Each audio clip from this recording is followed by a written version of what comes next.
Welcome to YOUCANIC. Today here in YOUCANIC we have a 2013 Dodge Grand Caravan, and on this Dodge Grand Caravan I'll show you where to be able to add your windshield washer fluid to your vehicle.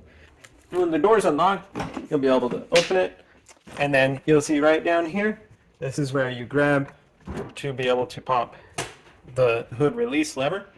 And now we go around front, open up the hood.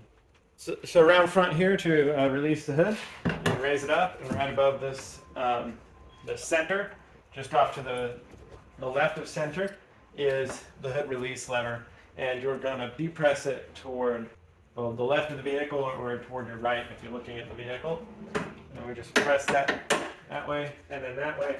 It unlocks the secondary safety, and now just hold up the hood.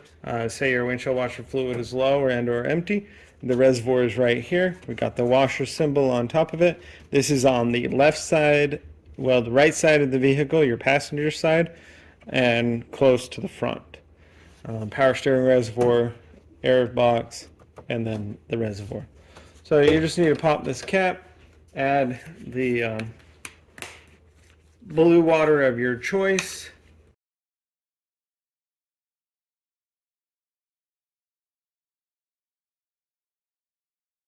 And we're filled up down there. We have topped off our windshield washer reservoir. Now, if you have windshield washer fluid in here and it's not working, potentially the motor or a fuse, there's a little pump that's attached to the container a lot of times. So either that pump has gone bad or a fuse maybe is bad. So that's where you would add your reservoir or windshield washer fluid on your 2013 Dodge Grand Caravan. Thanks for watching YOUCANIC, where you can be the mechanic.